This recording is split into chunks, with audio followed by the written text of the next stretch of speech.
and let's begin our session today. Can I please have everyone put their mics on silent unless you are speaking, and I will give you opportunities to have your questions addressed as we go on. If you do have a question while we are speaking about a topic, please feel free to text. The text function is on the right-hand side called chat. Just make sure you chat to everybody and we can see your message. Alternatively, I also have our WhatsApp group open, and I will be addressing any questions that come through there as well. With that said, I think we are now ready to begin. So last week when we left off, we were talking about our PR plan, and we ended off saying that at its basic, it consists of our potential members are, where do they congregate, and an action plan to reach them where they congregate. Today we will carry on from there. We will cover today the different platforms which our potential members congregate in. We will look at their merits, what makes them tick, and which ones I recommend that you use.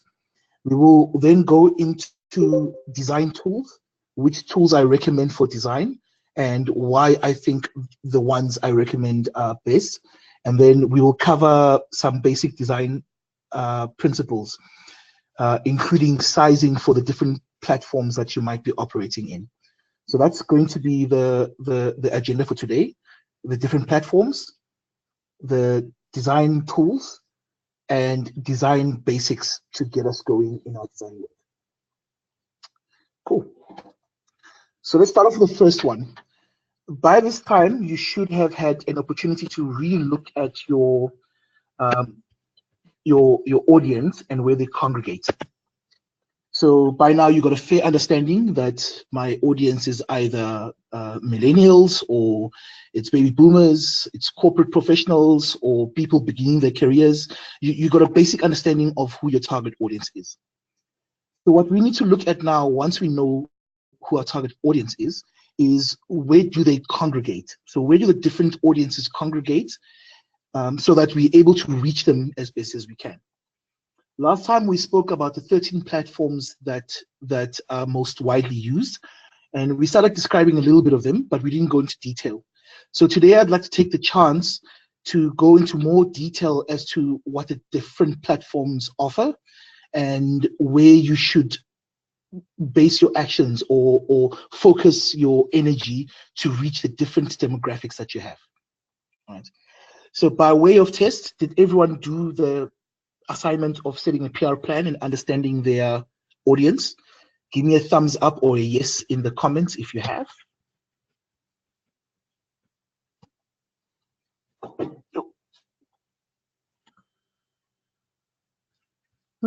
Nobody has.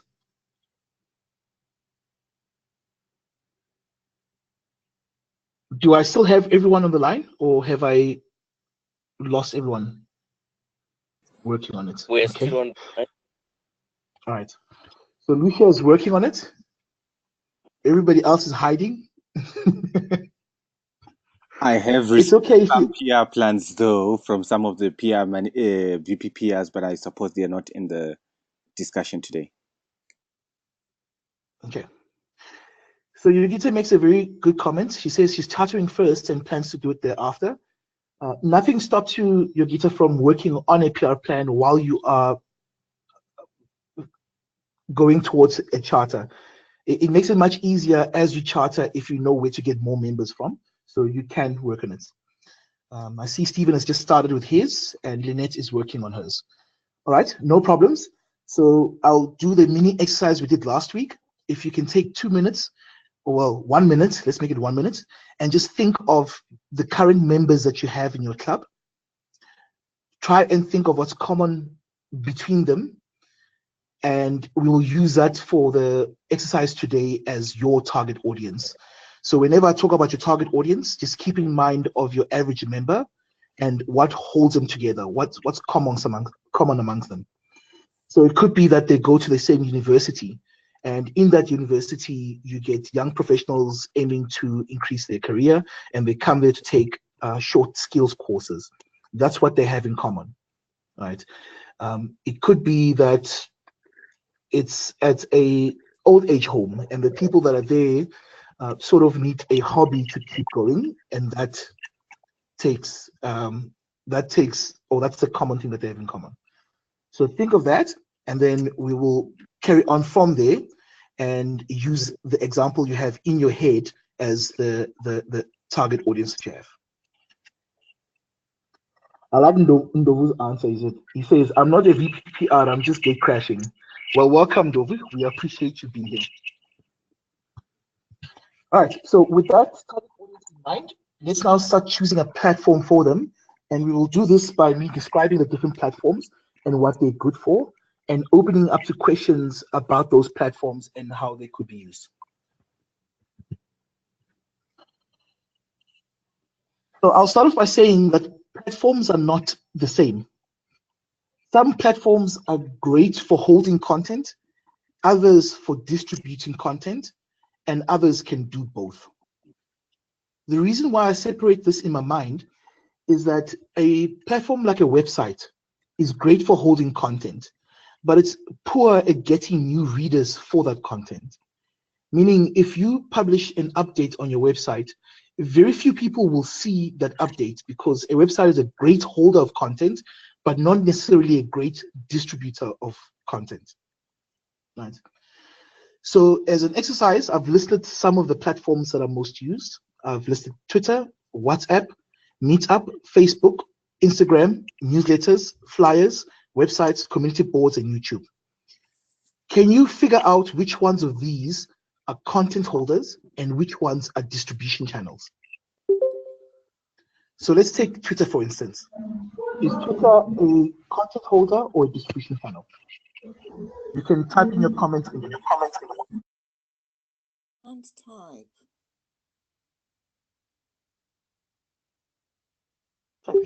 So Richard says it's a distribution channel. Mike, you're spot on, distribution channel. Yogita, distribution channel. The reason why we describe distribution channel is you cannot keep content on Twitter, right? You only have 140 characters in which to reach people, but you need somewhere else to lead them to. So Twitter becomes a great thing to post, but it needs to lead to somewhere where the person can see the rest of the content. Right. So as you decide for your target audience where they congregate, it might be that a large part of your target audience uses Twitter. But as your club, you would not only use Twitter, you would use Twitter in conjunction with a content holder, so that you lead them to some way to read more information and have that as static that they can see anytime that they want to. Right. Are you happy with that? Yes. Okay, so let's take some of the others. WhatsApp. Oh. Is that a content or distribution?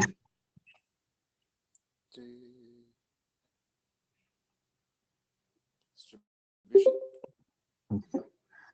Distribution is correct. So we can put content on WhatsApp, but it also is very timeline-like, meaning conversations move to the top and the current stuff stays to the bottom. So it's great for sending as a distribution, but terrible as a content holder. Right. Let's take Facebook. Is Facebook a distribution or content holder?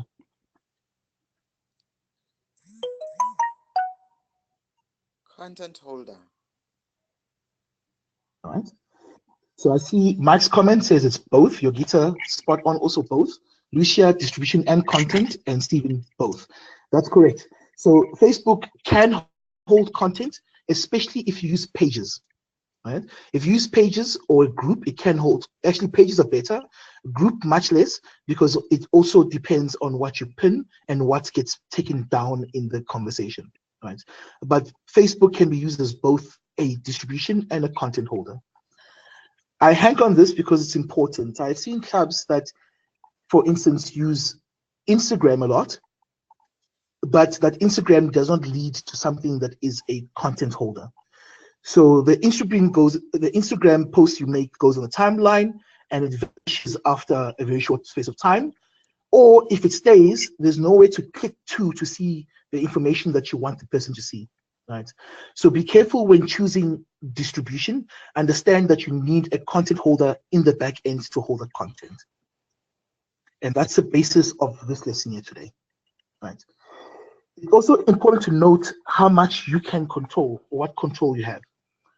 Content holders generally give you more control. For example, a newsletter you may think is a content holder, but it's not, right? In that it goes into the email box of someone, it disappears after a while. They can go look for it and find it, but you normally want them to click through to something, right? Secondly, newsletters basically give you less control because there's restrictions about how you can style it. There's restrictions about what you can send in it, what doesn't get blocked by different platforms, and what device you're using it on. Whereas a website gives you a lot of control if it's your website. You can decide how it looks, and it will stay that way until you change it, right? So the amount of control that you have on a specific thing is a good indicator whether it's a content holder or a distribution channel. So first things first, for your clubs, you need to decide what your content holder is going to be. Right. So you need to decide where the bulk of your content is going to stay, and that's your content holder. And then you will treat the others as distribution channels that lead to the content holder that you've chosen. For interest's sake, what content holder are the different clubs in this group using?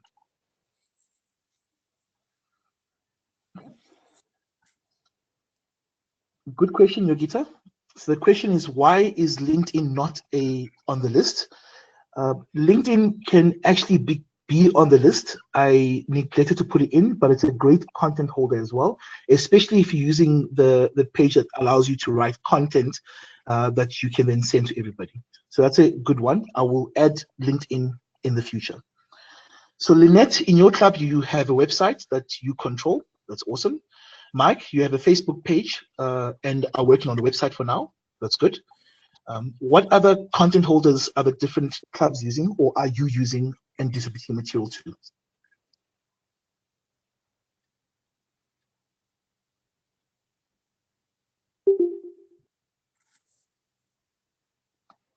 Okay, Stephen uses Facebook.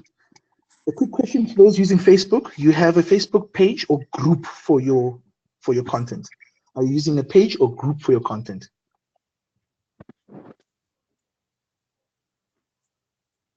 Cool. Tisa is using a Facebook page.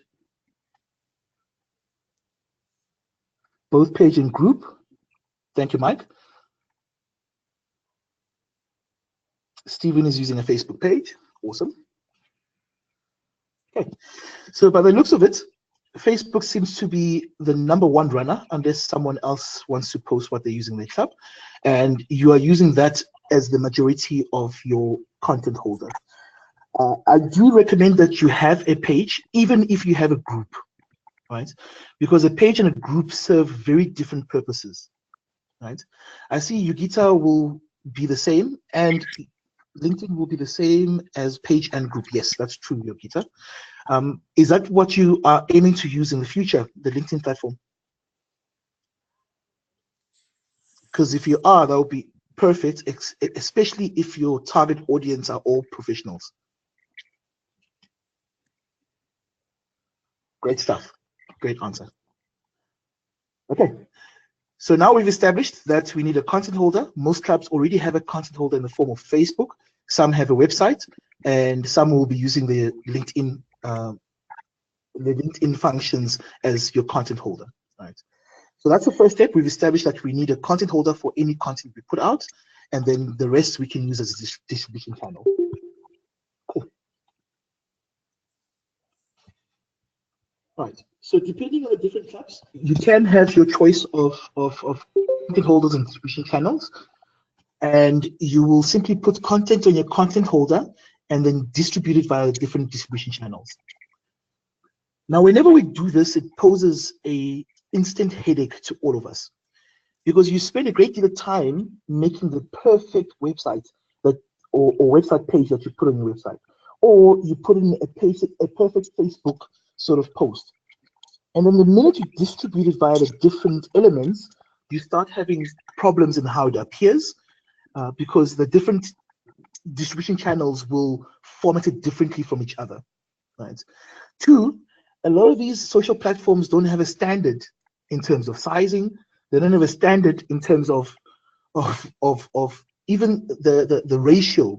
So some will accept a square image, others will accept a round one, others will accept a rectangular one, and they all differ from each other. So when you don't pay attention to this, what happens is that your posts start being mangled. So it looks perfect in one platform, but the second that you move it or share it in a distribution channel, it alters it. It cuts it off at the places that are important for you for people to see, right? So one of the things we'll cover today is how to have a consistent look across all the platforms, irrespective of where the content was created and where it will be distributed. And that's what we'll be looking at. Are there any questions regarding these basic platforms and the difference between content and distribution channels before we move on to the first of tools?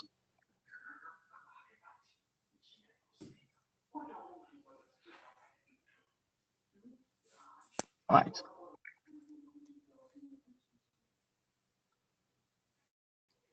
Okay.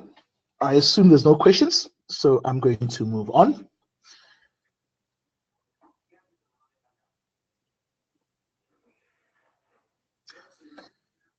So when it comes to design tools, this is an important thing and a deeply personal one that people choose their tools. Most people will choose tools based on what they were exposed to first. Others will then outgrow those tools and move to more. And others inherit tools. If you took over a club and the club uses Canva, that's the tool you inherit as you come in. So tools can be quite different from each other. They can make our life easier. They can also have a large learning curve if they are too powerful, right? If you have a design background, that's not a problem because most of these tools you would have learned as part of your design curriculum, right? Or if your day job is a designer, no problems. You're already designing, so you use whatever tool you use at work to do your VPR role or do your brand and design, right? But for some of us who are not designers, and I'm speaking for myself in this case, I've never been classically trained as a designer. It's something I picked up as part of my hobby in Toastmasters. And the more I researched it, the better I became at it. And the more I practiced, I started to, produce things that I thought were fantastic. Right.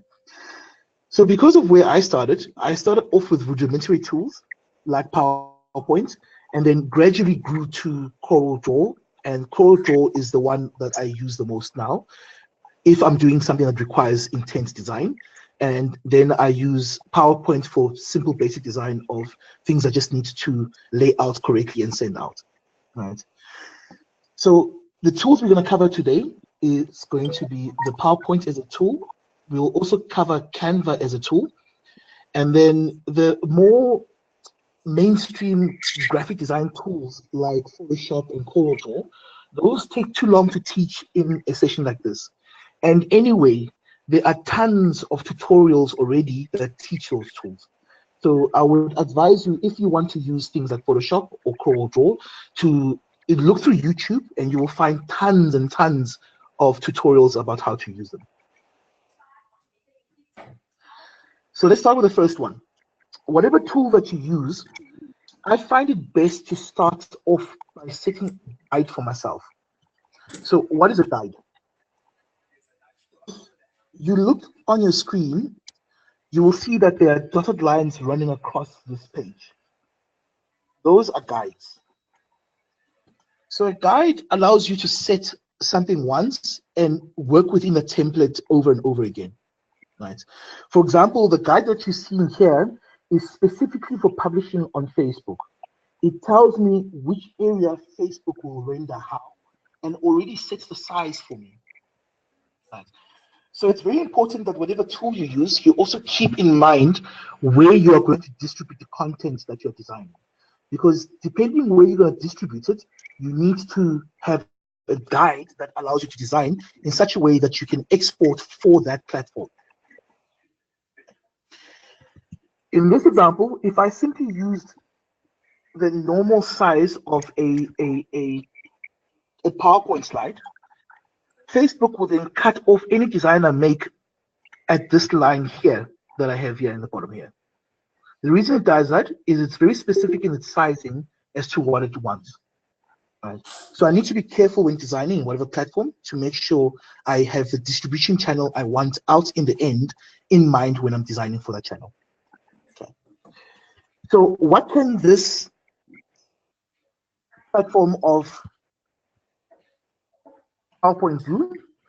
I'd like to take you through some basic items that I think are good in PowerPoint and why I use it as the rapid sort of design tool when I want to push out designs really quickly. So if you're using the latest version of PowerPoint, it's actually quite powerful in that firstly they introduce guides, so you have these guides that are running through the page, and I'll give you a sizing guide at the end of this so that you can set up your own guides for when you design in PowerPoint or any other platform. Remember, Canva already does this automatically for you, so for Canva you don't have to worry about it.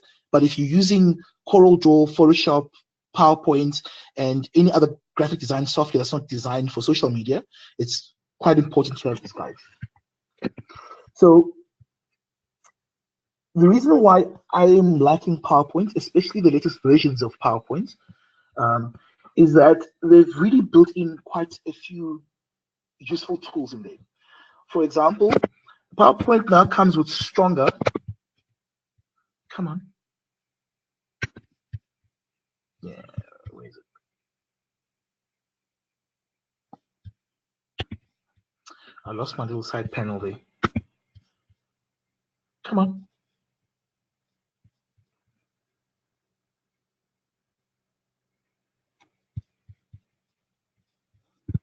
Let's try it this way.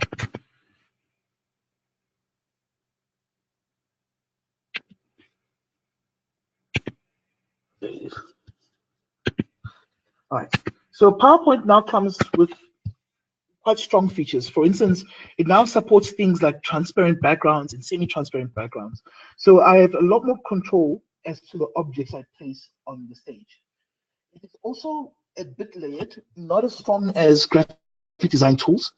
Layering is when you put something on top of another. So let me start off with transparency. So in PowerPoint, I can now reduce the transparency of things and make them see-through, so whatever I put in the background can be seen. Right? This is quite useful when you're designing because it allows you to cover some things and leave others behind. It also allows you to start using gradient fills. This is fantastic for effects. So I can have effects of gradients that slope away. So if I turn this into a Toastmaster color, now I can have a gradient that fades in the way I want it. Right, and I can really change these to any direction. So it could be radial if I wanted it that way.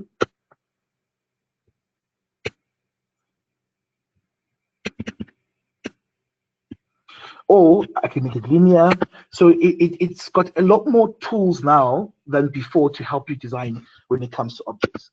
So that's the first favorite one of mine, is that it allows me to have transparency on things.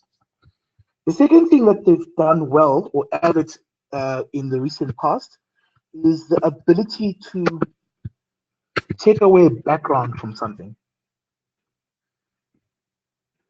Now, this I found very useful for me. If you double click on an image in PowerPoint, there is now a feature that allows it will detect any difference in color, and then you can also add to it. So I've added to market section, so I can now add Smooth's head over there. And I'm doing this with a normal mouse and not a graphics designer's mouse. And now when I keep changes, I can see that I can cut out people and objects from my designs so I can use them as freestanding objects. Right. When I first started, it never had this functionality, and I'm so glad they've added it because it really allows me to do some interesting designs and cutouts of people and process of use. Last week, I had a cutout of Frank that I use an example. I did it in the same way where I cut him from the background and I'm able now to use the image just as I please. Right? This is a fantastic feature.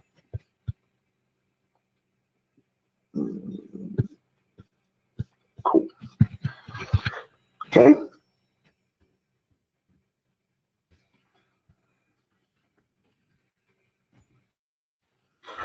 So with these two things, the ability, or with these three things, the ability to layer, the ability to cut out features, and the ability to have transparency have really powered up PowerPoint and allowed me to do a lot of functions.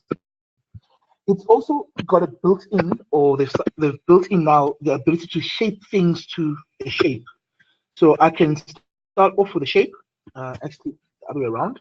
I can choose any image I want, and then have this image cropped to a shape of my choice. So if I double click on the image, and I'm in format, and I go to crop, I can now choose to crop the image to any shape that I want. These shapes are shapes I can build myself, or I can use the standard shapes that exist here. So for instance, I can have a smooth shape like that. Let's turn this to a 1-to-1 ratio, so it's a circle. And then I can move him around in here so that it's cropped to exactly how I want him to be cropped. Okay. So that's also pretty cool. It's a new feature. It allows me to really cut things to a shape that I want them to be. Right. Once it's done, now I can use the image in the shape that I've cut it out in. Right. This is pretty useful when I'm doing design work, especially using PowerPoint. The other platforms have similar features. For instance, CorelDRAW and Photoshop have this feature. It's called the Power Clip, I think it's called. Again, look for tutorials on that if you're using those design tools. They can do the same thing. But I like this because it's free. Everybody in the planet, almost everybody in the planet has PowerPoint. If you're a Mac user, I'm sorry, right? And the tools are now available for just about anyone to use them. Right? The last thing I like about this is that if you need inspiration, what PowerPoint is now able to do for you. So for example, this design was not my choice. It was a PowerPoint choice. So if I add multiple images on a stage,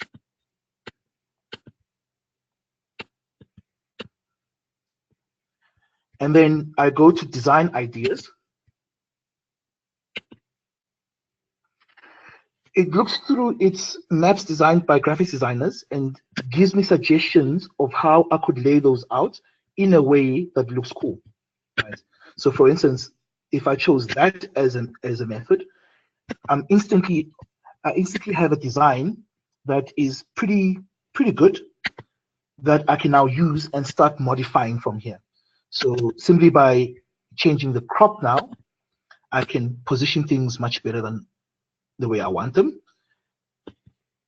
But it's done half the design work for me. Right. This is also pretty cool for when you want to design things in a hurry and have the tool just help you with the design.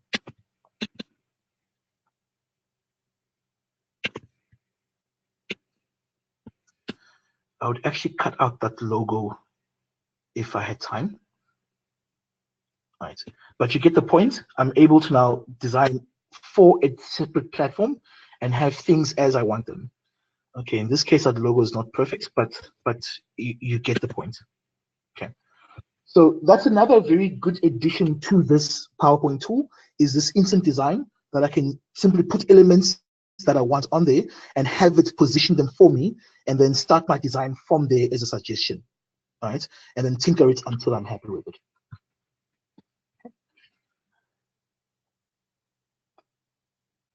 All right, any questions so far?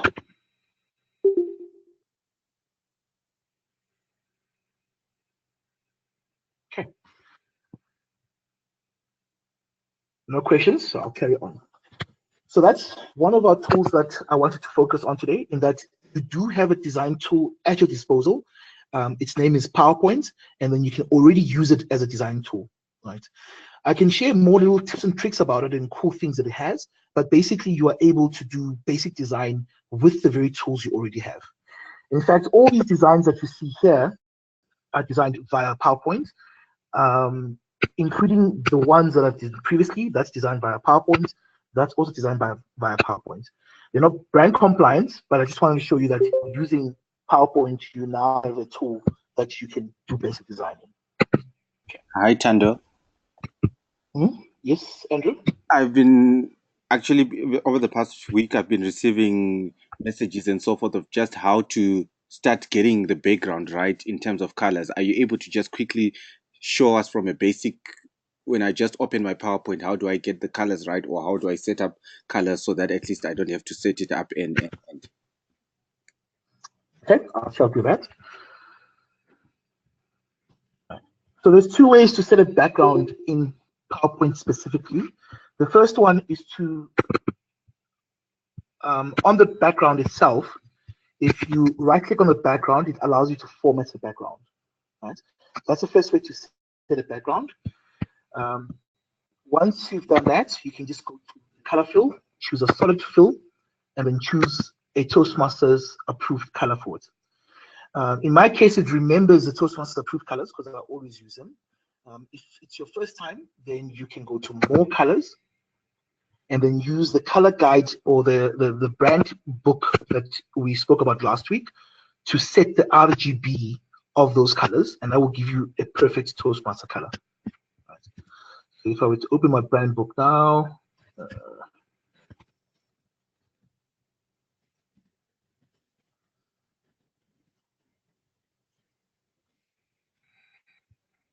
brand new.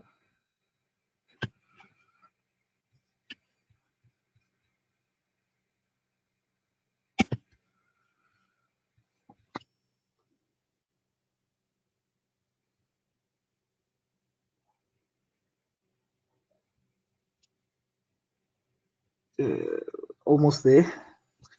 All right, so now if I use that RGB, which is 119 for red, there's 119 for red, 36 for green, okay, 36 one, and 50 for blue.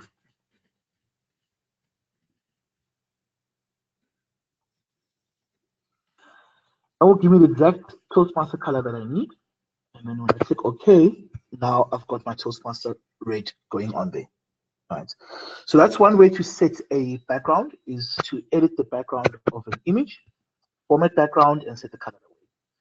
I find this method, though, a bit strenuous because you can set it for one page, but I prefer to have a whole library of colors ready in my Toastmasters in my Toastmasters design page so that I can reuse them as many times as I want to. For that, I've created a block.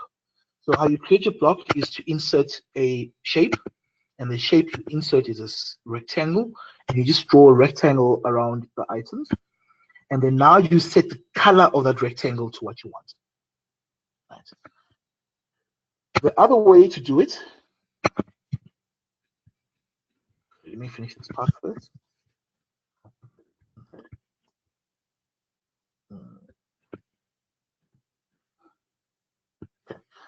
So I can set this background to the color I want in the same way. I go to the fill here, I choose a solid color, I go to colors, more colors, and then I add the custom colors in. All right. Once you've used this method, the custom color you choose will become saved in memory. So it's now there in recent colors. And then the next time you need it, you can just simply click on it, and then it's there. Okay. Another way to do this is to use the dropper. So this is not the right color. So the dropper works as follows. So if I have something that has a color that I want to use, and I want to take this color and put it on this item, I simply double click again to show this panel on the side, and then go to where the color is, and then use an eyedropper instead. The eyedropper will automatically pick the exact color and transfer it to the new item. Right. So that's the first thing I do, to set the background color of items so that I always have the right color as a background when working with these. Then every time I create a new page, then I will duplicate the previous page, remove the items I don't need anymore, guide, and then start designing within the sizing guide with the right background color. If I'm unhappy with it, because I've already set it, I can now fetch the color from the recent colors. Does that answer your question, Andrew?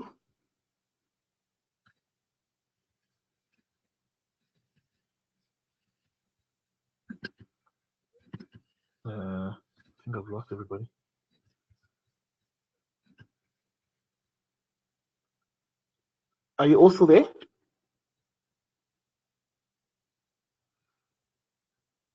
Okay. So Rajendra asks, I think the question is more about setting the color palette. In PowerPoint, there's no real way of permanently setting the color palette. It will change, unfortunately.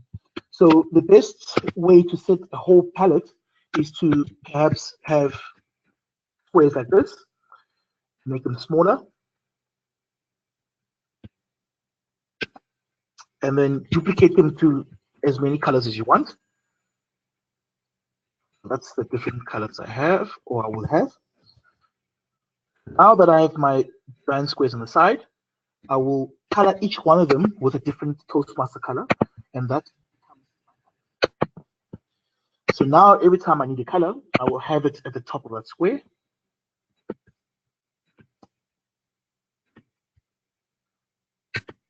Okay. So now every time I duplicate this page, I will have my colors at the top of the square. If I want to color something in a specific way, I select it, use the eyedropper, and then choose the color I want to change it to. All right. That's the easiest way to have a color palette, because you can't save color palettes in PowerPoint. They use the recent colors, and this will be overwritten every time you change colors. Does that solve your question, Jitendra?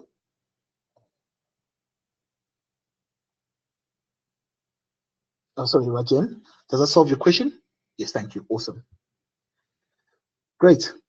So that speaks to the color palette.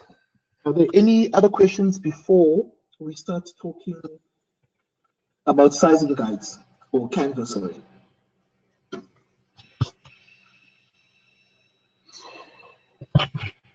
So last week I had promised to send you my design template. Well, sorry, I promised Andrew to send him my design template.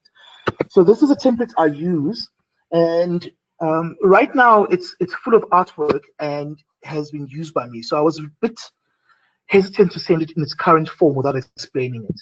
Right now that we've spoken about it, I'll be very happy to send this PowerPoint presentation, which will have your sizing guide, which we'll talk about in a second, as well as the color palettes on top here, as well as all the logos that you can possibly use.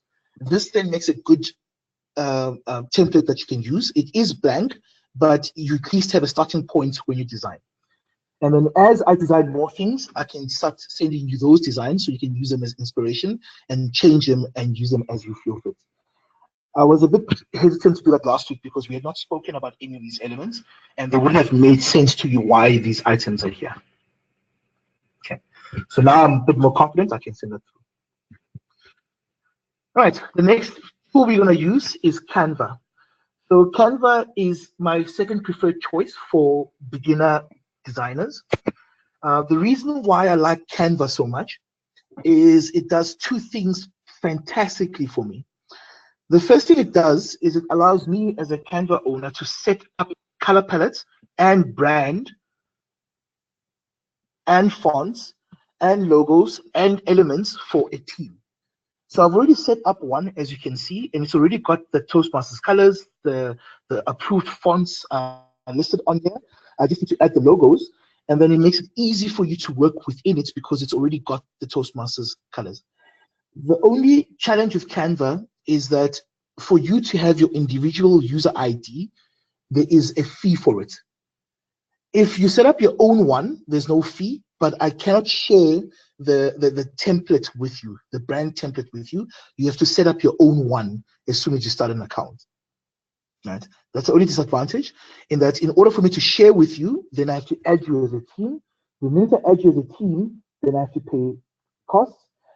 The other alternative is just to give you my user ID and password, but the challenge with that is that anything you change for everyone that uses it. Right? So I do recommend that if you want to use a Canva, it's quite an easy tool to use.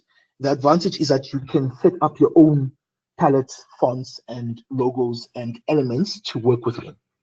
Right? So why would you want to use Canva? Well, you want to use Canva because it comes pre-built with a sizing guide that allows you to create content for any platform that you want. For instance, by going to create a design, it already shows me that, okay, this is the size for Facebook covers. So if I click on that now, my stage will be exactly sized for content to be produced onto Facebook, right? It shows me that is my exact size for Twitter posts. That's my Facebook event cover. So as I can see that it's already got sizing and guides for me that allows me to just dive in and design. Okay. So let's choose one as an example. Let's say I chose this Facebook event cover there as a design. So what it allows me to do is, depending on what I've chosen, it will give me starting points. So I can choose that as a starting point, that as a starting point, any one of these is a starting point, and whatever I choose will then become the starting point. It then allows me to remove the objects that they have and replace them with my own images, my own text, and even change the fonts to my own fonts that I want to use. No? Where's font here? Yeah, sorry. So I can change into my own fonts that I want to use. And that really saves time when designing because it's already sized for me and giving me ideas. All I'm doing is replacing their imagery with my imagery. What happened to Gotham? It's gone. Okay, let's use Arial for a while. Okay. So that's the advantage of using Canva as a platform. It's really quick and easy to start designing. I pick a layout already done for me and I replace whatever they have with my own material. And it's well supported and has countless tutorials on how to do certain things on it. The disadvantage, though, is that it's limited in terms of functionality. For instance, I cannot create elements on my own. I have to choose the elements from the element page. And then there are a lot of elements I can add from here, but I'm limited to the ones that are already in Canva. Right. Some of these elements are for sale, some of them are free. Depending on which ones I'm using, there might be a fee attached to them. And elements tend not to fit into the Toastmasters sort of brand because it's a lot of styles that are not really our styles. They belong to whoever it is. So just be careful when using them. If you go too far out to the right, you may be in breach of the brand guidelines. Right. But I can, for instance, add things like that, and that's added to it. I can add transparency to it, so it's visible, and then color correct it with the brand colors. So there's some of the brand colors, so I can color correct it. And that's it. It makes design quite simple to do. Okay. Any questions with Canva so far?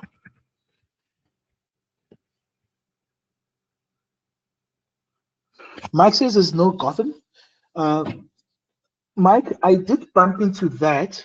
I think I have a paid account. So paid accounts allow you to add whatever font you want. For instance, when you set up your brand here, it did allow me to add Gotham as a brand, but I had to upgrade. I think my upgrade is gone now, but at some point I had upgraded and was able to add whatever custom fonts I have. So I think one of the best ways we can do this is for everybody to petition Mr. Andrew Tsuru's on the call to make a very tiny budget available for our district. And then we set up one account that allows us full functionality. But Andrew, if you have a budget for it, let's talk. I hope you don't feel like I threw you under the bus. Andrew is left. So what I'll do is I'm investigating because TI must have actually given us, there must have been a font, the whatever font package that has been going from district director to district director, but I haven't managed to get who was the last person to get that font and how we get, because there must have been a pin or a login to get that.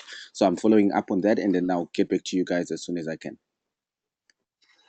I have the fonts, Andrew. The question is, in order to add your own custom fonts onto the Canva platform, you must upgrade to a Canva for Work. Now, Canva for Work draws a tiny sum. I think it's something like 99 Rand a month, if I can remember carefully. And that tiny sum then allows you the full set of features, like adding your own brand fonts. That's how initially I got them in here, but I think I got tired of paying that, so I let the account slip since I use a lot of PowerPoint in the process. So I'm saying for us to use it, think about maybe having Canva for Work that allows us to do that. Same as the logos. I initially had logos here. I think it's also been removed because I no longer have a premium account. But think on that, and if we can, that would be awesome, right? If we can't, I understand. Yeah. I love your comment, Mike. He's already under the bus. I'll think about it. Thank you, Andrew. Okay, so that is the two tools that I strongly recommend that you use, either or. If you are a new designer, they are quite helpful in that the Canva one already helps you design, whereas the PowerPoint has the power of a design tool or a basic design tool, but it's free and available to everybody. And with both, you can achieve your objectives of designing great content for your club. At this point, I'm now no hate or no insult intended for anyone using different tools. In fact, I do like the Photoshops and the Corel Draws because they're much more powerful. For beginner users, though, it might not be the thing that you want to invest time to learn. If you're already investing the time to learn, no problems. That's a great skill to have in the future. Okay. So let's talk sizing guides. Like I've already mentioned, Canva already has sizing guides, so I don't have to worry about the sizing guides if I work with Canva. It also allows you to save into various sizing guides, so you can resize whatever design you have for different platforms. Again, it's asking me for money now. They've changed it a little bit since I stopped using it. But it allows you to resize your designs into different sizes for different platforms. So this is fantastic because you don't have the headache of having to worry how big your images are before you post them on the platform of your choice. It will choose for you, and then that's that. For those of you that are not using Canva and don't have a premium account in Canva, especially those of you using PowerPoint, there is a sizing guide that I put onto the WhatsApp group. Now, this is my favorite sizing guide because it includes all the platforms that you can possibly use.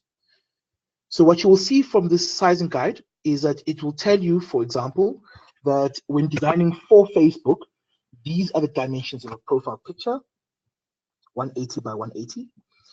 These are the dimensions of a business page. So if you have a profile picture, it's also 180 by 180. What's the cover page size? 820 by 312. What is a shared image size? 1002 by 680 on a PC. If it's a phone, of course, it will reduce it. So it already shows you what the sizing guide of each thing is. To make this more helpful, I've taken that sizing guide. Though I've only done it for Facebook because that's my primary content holder for my club. I've taken the sizing guide and I've added it onto this PowerPoint. So what I used to do in the past is I used to keep different PowerPoint templates for each platform that I export to, that I distribute with. So I used to keep one for Facebook, and keep a separate one for Instagram, and keep a separate one for Meetup my club was using at the time. So I would have those three, and then I would design the different posters a little differently for the different platforms. I want to focus on this Facebook one because this one is quite key to understand. Most of us are using Facebook as a content holder anyway, so I'd like you to understand this one.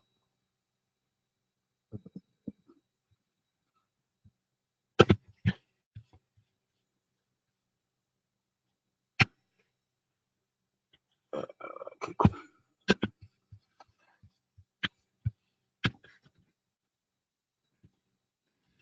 So let me just remove the other stuff we don't need from here, and then I'll be able to talk to you through it.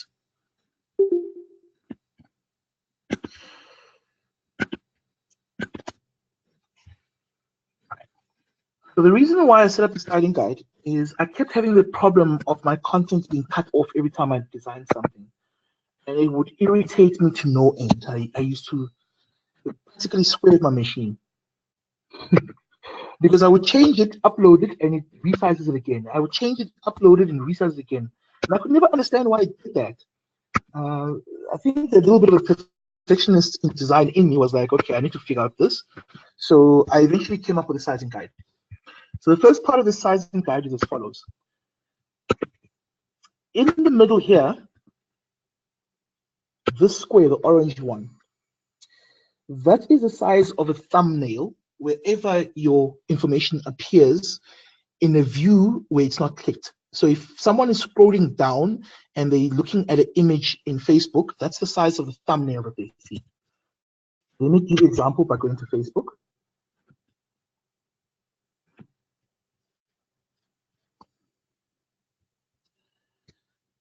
That's a bit slow.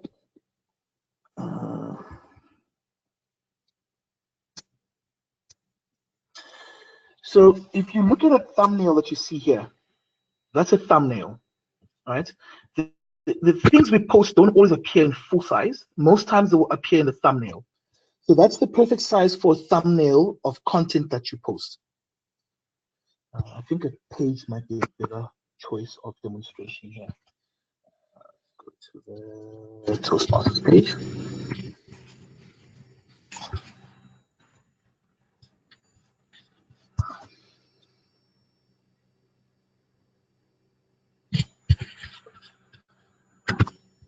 Okay. So you'll notice if your design is not done properly, what happens is that it cuts off at the thumbnail size every time, right? And where it decides where to cut off is that piece of your design. All right. So if you're making a cover page and you post a cover page, you are happy with your cover page and you expect your cover page to look like this. What happens is that on the timeline of the people that are searching through this, they see you've uploaded a cover page or a poster or events page, but what they see is a cut-off version of it that looks like this. So because now we have this in mind, when we're designing things, we keep the most important information or the thing that we want to grab attention right smack bang in the middle of this, so that even if it makes it into a thumbnail, the important information is still displayed. Does that make sense to you?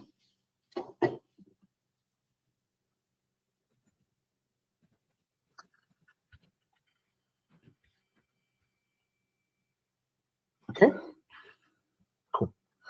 So that's the first part of this template. It really allows you to control and understand where it's going to cut off so that you don't have information cutting across this line. You contain it to somewhere in between here so it becomes a nice thumbnail. Two, it allows you to design for multiple uses at the same time. So for example, this size where the yellow dotted line is, that's the size of a events page. So an event page will take this size and will show all this in this proportion. But a cover page will only go up to this orange line here. Right. So if I go back to Facebook to demonstrate, when we look at this here, can you see it's long and wide and thin in terms of height? Right. This size is equal to the orange line here. So if you're designing a cover page and you put anything outside of the cover page, it's going to be cut off. Whereas an events page is slightly broader. So when designing for an events page,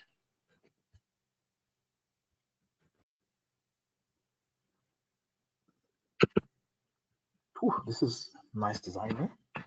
Let's talk about this. So when designing for event page, you can see it is not as long, but it is got a different height. So that ratio is the same as from the top here, right up until the bottom yellow line. So when you have this in mind, you can actually design for all three types if you have an event coming up, using the same poster, knowing it will display the way you control it in the thumbnail, the way you control it in the cover, and the way you control it in the events page, right? And that for me has been an invaluable tool to churn out multiple designs at the same time. Okay. So that's why I use a styling guide or a sizing guide. And then I can help you set out one for each one of the platforms. I've got the Facebook one for now. I'll do an Instagram one, and then we'll work through the list for the rest. If there's one that you need before I get to it, you can always use this article that I've sent in our group as a quick reference for what sizes go where. And this is quite robust. It covers everything from Facebook to Pinterest, Instagram. It's really quite a detailed article, and I use it all the time as a guide for sizing things. Okay.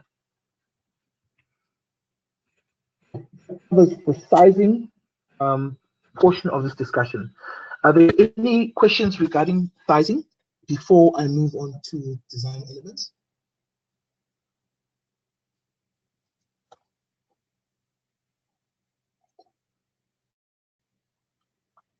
I'm sorry, Lucia, I see you've lost me on sound. A full 6 minutes ago. Oh, I should keep track.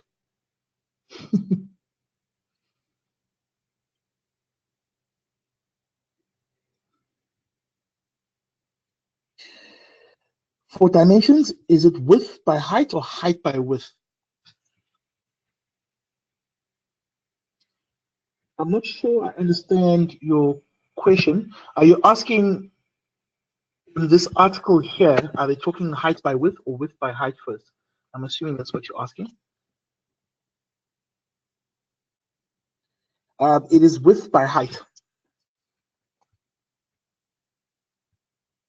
So it's width by height. You're welcome. I like the comment that PowerPoint is not free. You have to pay for it. It comes with Windows 365 these days. You are quite right, Yogita. I guess I'm taking advantage of every company I've ever worked for is giving me PowerPoint. So if you're an entrepreneur, I'm sorry, you're going to have to pay. All right, cool. So let's go to design basics. So when I started designing, make sure there's no other questions. Good. So when I started designing, nice addition, Yukita. There's LibreOffice for the freelance open source. I have not checked whether this has the same functionality as PowerPoint. Do you have Libre installed? Can you test for us to see whether you can do similar things? I would love that as some feedback to the group. So when I started designing a few years back, it wasn't for work, it was more for hobby. And the person that helped me start to learn design shared with me a list of design rules to pay attention to. Of these design rules, which will be obvious for most designers, there are some that have served me very well, right? And I'm going to share with you my top 4 rules that have served me well in terms of design, right? The first one is the most famous one, and it's called the rule of thirds. So if you're a designer, by now you're rolling your eyes. If not, stick with me. You'll understand in a second. So the rule of thirds basically says that the human eye focuses, or the focal point of images falls on the thirds of the images. So if you were to take a graphic like this and look at it, and divide the page by 3 equal parts. So on the orange line, so you have 3 equal parts. So you can see that's number 1. It's part number 2, which is too wide, and part number 3. So if you look at the image and divide it into 3 equal parts, and horizontally or vertically, and you do the same thing horizontally, right?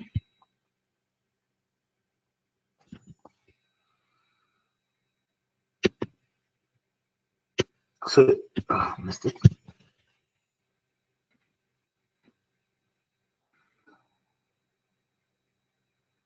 That's third. So the theory goes that the focal point of that image will fall where the thirds intersect.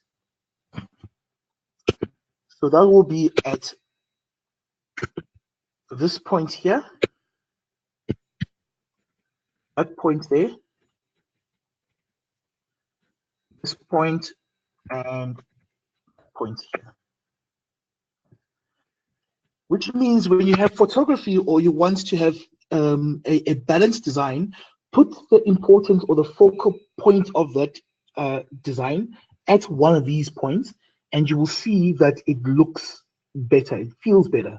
It's a focal point. That's where you want the eye to go to. So, or that's where the eye goes. So you put the most important things on there, or the items that you want a person to focus on. So I'm going to do this by sample. Let's take any magazine.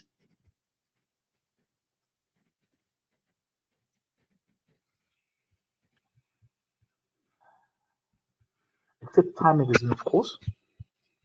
I think houses work better actually.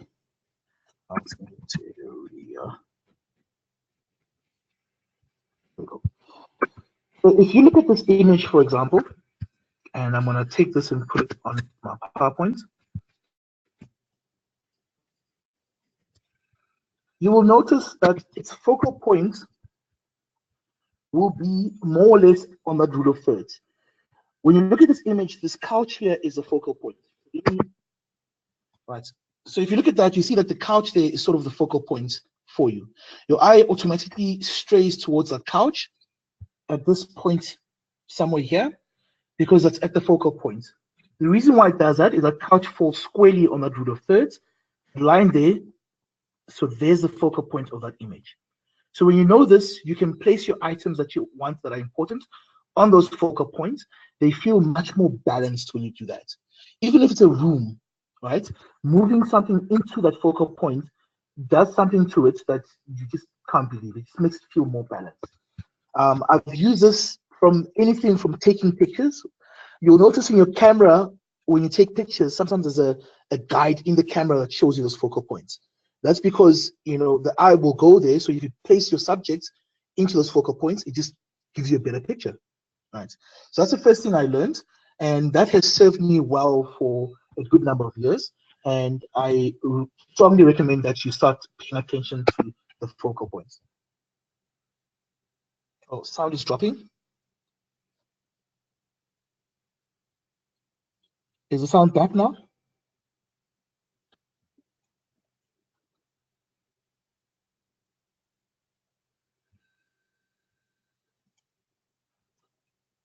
Was it cutting from connection, or was it low because I moved away from the mic? Dropping, it was probably connection. Okay, so that's the first one, focal points.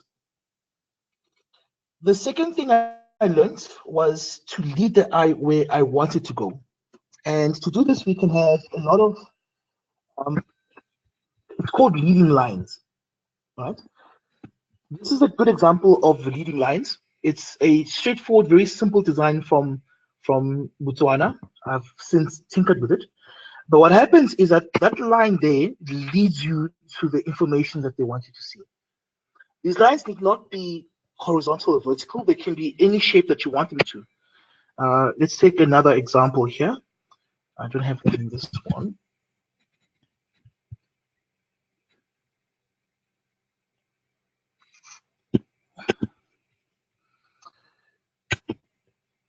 So if we look at that as example, these lines sort of are leading, especially this pink one, because then you are led to that image of the lady that's on there. So it's called leading lines when you add specific lines for your eye to travel down or up with, and then they sort of go to the focal point of what you want people to pay attention to. Right. There was one design from last week that came from Division Z that. Let me just quickly open that design.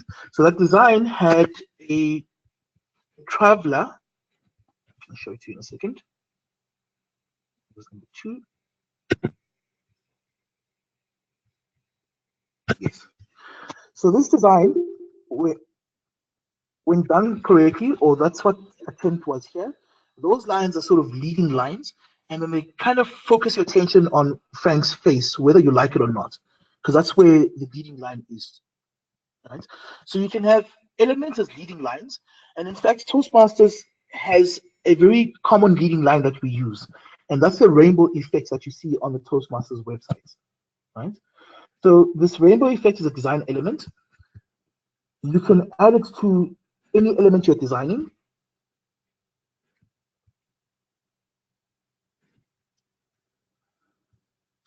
As sort of a leading line towards that design.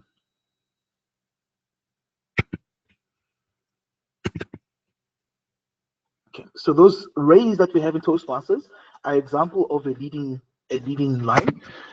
So if I were to add them to anything,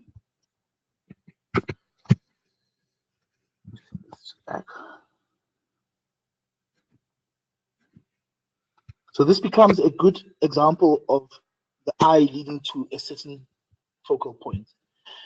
They are already transparent, but you can always add to the transparency, and you don't have to use all of them. You can always crop out the ones you don't want, so you can use them as partial or complete leading lines. So if you didn't want to use the full thing, you can do that, and then that will still lead a person to whatever you want to, and that's a legal element that you can use in Toastmasters, or a brand compliant element you can use to lead an eye to a specific place. I think my placement of it on Spoo is not a good choice. I should have used transparent Spoo, but you get the idea that those leading lines can lead the eye to a focal point that you want.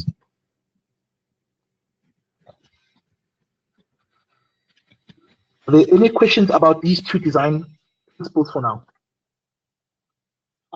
Soft echoes.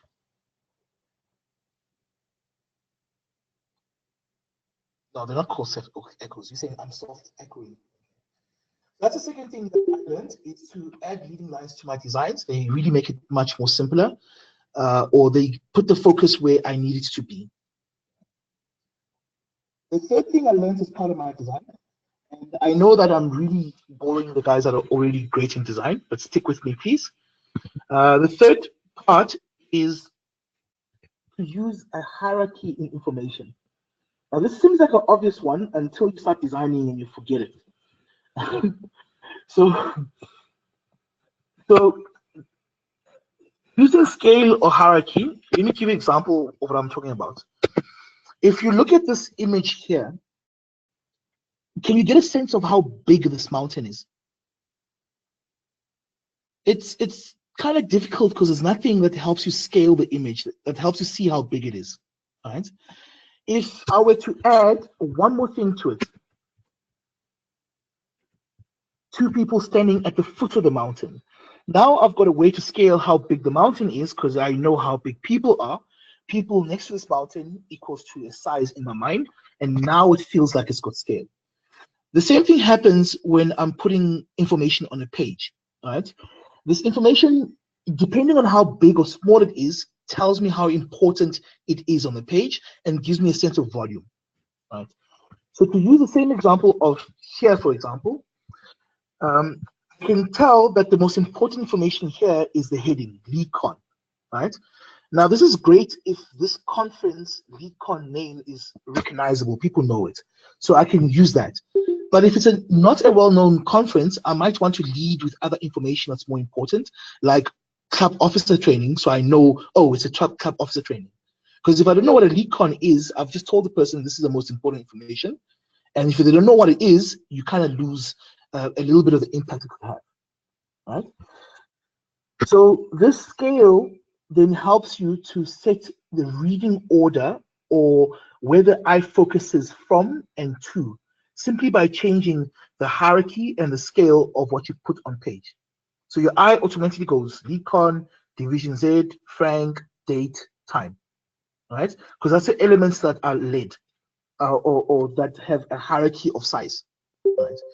Remember, people read from left to right, top to bottom, but they do focus on the focal points or the things that have hierarchy to them first. That's what they will look at. So whenever you're doing something, careful of the hierarchy you use. Think to yourself, what's the most important things to the design? And have those things as the largest or on the focal points so that they get paid attention to first. This is very important when your designs are going to be crushed by Facebook to tiny little things. So if you remember this thumbnail here, when I'm scrolling through it now, back one. So when I'm scrolling through this, and you got the important information as that writing in the bottom here, I'm not going to read that as I scroll past it, unless I know this lady, right? What is visually stimulating for me will be this Department of State. Sorry. Is someone asking a question? Okay. Oh. So what's going to be visually stimulating is that Department of State of the United States of America. So scanning this, I will think that this person is being promoted at the Department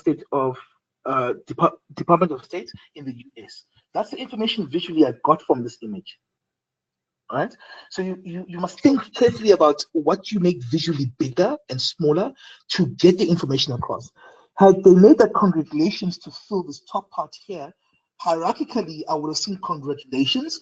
Now I know, okay, someone is being congratulated for something, and then if it interests me, I can go read further. But at least I got the gist of it in a very short space of time. Does this concept make sense of the hierarchy of information and why we pay attention to it? Because when people are scanning their timelines, that's what they pay attention to, the things that are hierarchically and the focal points of images.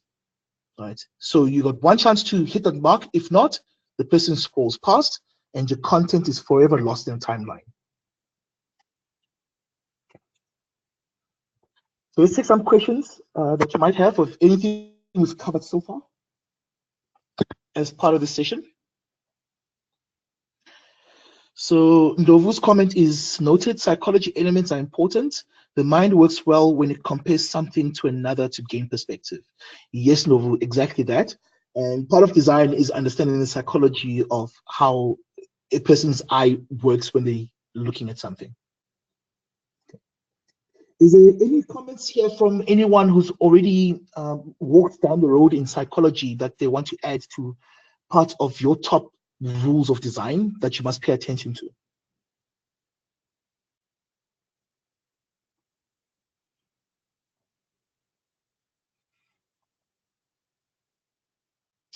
Does anyone want to point to any specific example that they've seen before that makes a good case study for the three parts we've covered here? The rule of thirds, leading lines, scale, and hierarchy.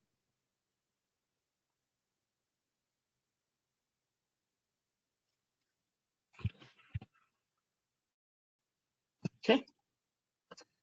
In that case, I'll move on to the last one, which is repetition. So the eye is trained to look for patterns. It always looks for patterns in everything it sees, especially things that repeat themselves.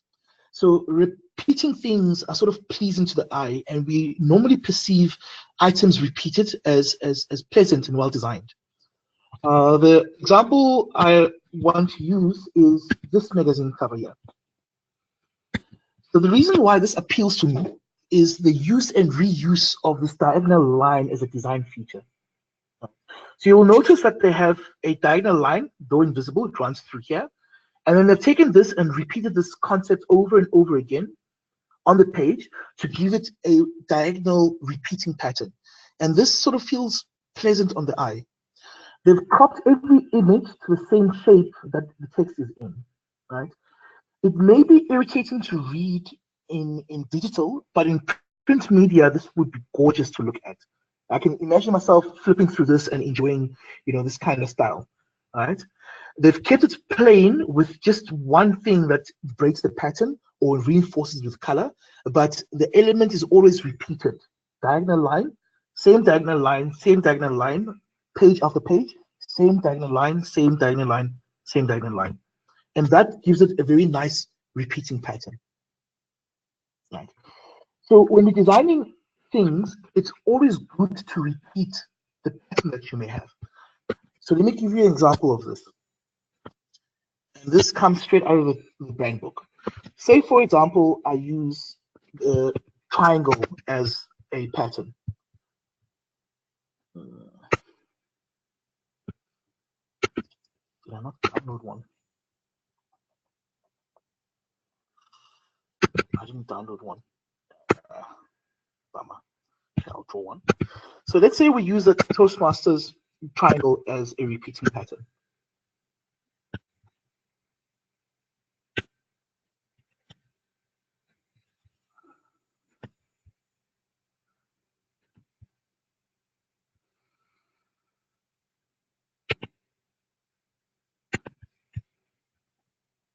Okay, so I want to reinforce this heading. So I use that as a design pattern. Let me say I take it out of the page a little bit, And now I've established a design pattern in this. And I use a triangle. That's what I've used, right? I'm able to repeat the same pattern in the images or the next font, or if I repeat it, it will feel quite pleasing to the eye. So if I took this, expanded it,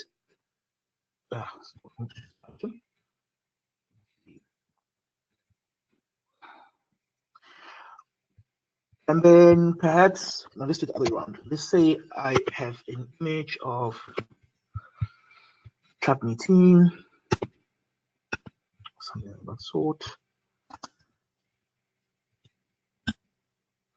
Bear with me, I'm gonna get to the point I'm making.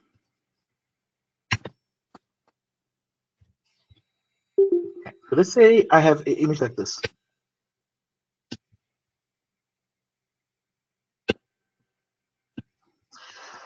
And then I sort of cropped this image to the shape thing that we did earlier on, right? I'm gonna make sense in a second. And I cropped it to the same triangle that we had.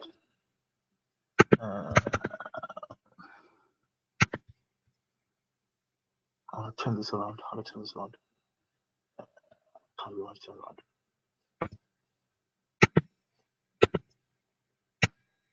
No. And we might turn around. But if I something like this with the same element and then colored it differently, I add transparency to it.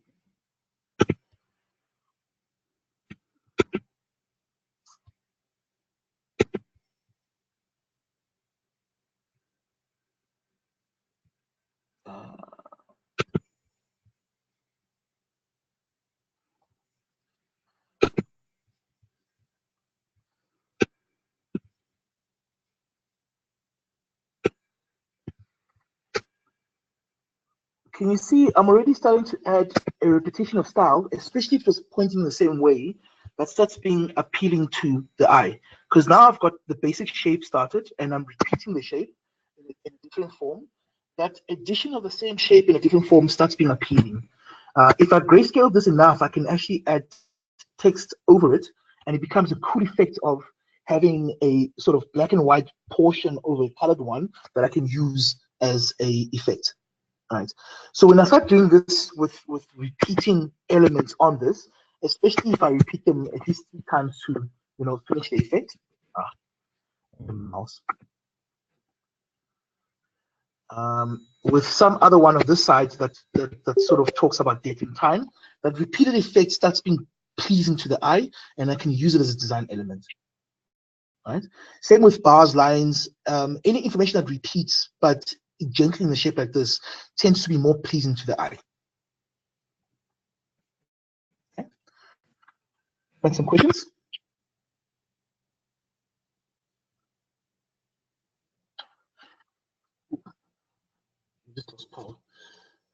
Right. So that's the simple design basics that I wanted to cover with you. Remember, design is practice. It takes a while to get to a place where you start being very happy with your designs. You must remember to stop and appreciate what you've done so far. Every time that you add a new element that you haven't used before, every time you try an effect and it looks good to you, stop and actually recognize that you are making progress into becoming a better and better designer of things, right? All the while, use the constraints that we've given you, which are work within the brand, because having a constraint helps challenge you to put something that you are happy with within a set of rules. If we didn't have any rules, then there would be no learning. Things would happen haphazardly. You would just put something out. Oh, it looks good. Let me send it out. Whereas now you're saying, okay, how do I send it out but communicate this? And that's the practice that you are getting and becoming better designers as you go on. All right. So if I were to summarize today, I would say as follows. Using a PR plan that we covered last time, please think about the platform you're going to publish on. Start thinking about which is your content and which is a distribution platform. Design for your content platform using the sizing guide that I've given you to make sure that things look perfect within that platform you're using. Right? And then you may share whatever you've put onto your content platform across your distribution channels. Do keep in mind whatever sizing the targeted distribution channel has. You might require to redesign whatever you've designed. Preferably, try and kill multiple birds with one stone by setting a design template for yourself that sort of guides you as to what things will look like in the different platforms. And then what this does is it saves you time in your design. So many of these open up. So it will save you time in the design because you will see, oh, this is the Facebook size, or this is the cover width size, this is the Instagram size, so that you can design everything all at once, knowing that you can cut it up and save it in multiple formats. Right? Once you have done the content for your content as well as your distribution channels,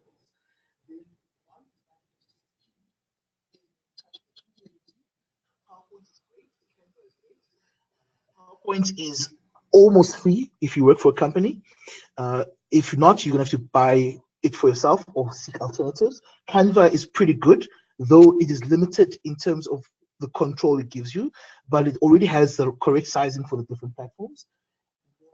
While you're designing, keep track of your design basics, the rule of thirds, the hierarchy of information, using leading lines to lead to the most important ones, and repeating for visual aesthetics. Right. If you do that, your designs will start becoming better and better. And as we help each other with our designs, we will improve our skill as well. Sorry, Tando, you were dying for a few minutes ago or so, like a minute or two. So there's a quick request to repeat, please. Okay. From where? I'm sorry about that. I am in the mountains of Rustenburg, so sometimes the signal here runs away. I've switched to my phone now from the Wi-Fi here because it was slow, and I seem to lose once in a while. Sorry about that. Okay, as you were summarizing, all right, I was saying that remember your PR plan. Decide where your potential members congregate. Once you've decided that, choose a content platform. If you're going to use websites or Facebook, make sure that your content goes on there, but distribute it to the various places where your potential members congregate. When doing that, keep sizing in mind, right?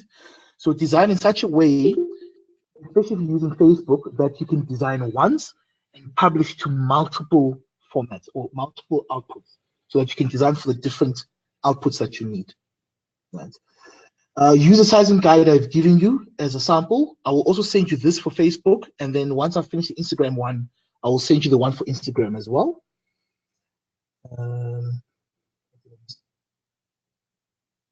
In terms of design tools, I really favor PowerPoint because it's one that's free for me and one that we can easily share amongst each other. But Canva is also good, though it is payment. If you're already using strong design tools like Photoshop and CorelDRAW, good on you, carry on using those. Just keep in mind your sizing guide when you do that. And then keep your design basics in mind. Remember, rule of thirds, put things at the focal points of your images. That's where the eye focuses naturally. Use hierarchy of information to put the important ones slightly bigger, the less important ones smaller and smaller and smaller.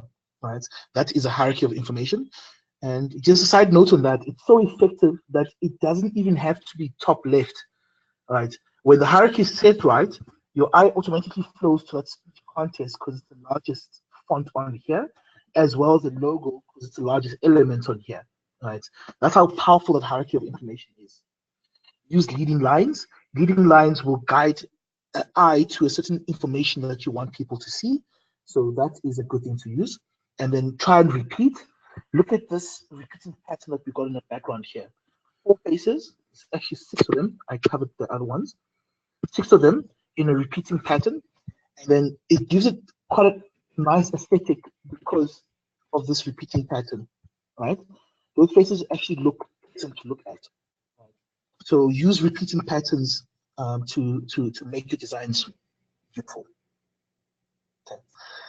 So that's a summary of this. I'd like to take a couple of moments to take any questions about any elements and suggestions of future content to cover that you'd like me to focus on. We did 2 sessions this month as a quick start. And then from now on, it will be once a month. And I would like you to be the people that suggest what content that you would like covered. I will make sure to research this content and use my own experience. I will also try and find some of my design buddies that taught me some of the stuff to come join in those calls and share some of what they learned, depending on the topics that you would like covered. Right. So are there any comments, questions, or quick suggestions? Okay. Also from the last webinar, you mentioned you will share the drive info, just checking if that will come through soon. The drive was shared by Andrew on the brand group, if I'm not mistaken, but there isn't the design template in there yet. What I will do is add that design template. And Andrew, if you can just reshare that drive, and then tonight I'll add this design template for Facebook, and then as we do more, we'll add it on today. Will you share the data on the WhatsApp group? Which data, Mike?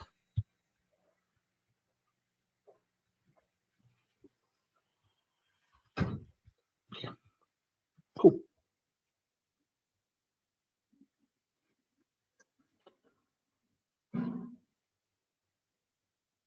All right, so we seem to be all good. Please do let me know how you feel about the sessions. Any topics that you may have, please share them on the brand group or to me directly, and then we will start dealing with those topics. So from now on, you will see me only once a month. Thank you very much for joining the session. I thoroughly hope you enjoyed it. And let's carry on the good work we've been doing with our brand. I really love the designs that have been coming up lately. Until the next session, thank you very much, guys. We shall continue the conversation on our brand group, WhatsApp group. Thank you. Have a great night. And thank you very much for facilitating this and sharing all the valuable inputs that you're sharing. I think we've seen quite a great improvement in the branding that we've been seeing across the Southern African district, and the conversations in the group are going great. So let's keep it up and keep sharing these best practices. All the best, and looking forward to seeing all you guys posting about the annual Toastmasters Day tomorrow. All the best and good night. All right. Thank you, Andrew. Thank you, everyone. Have a good night. Bye.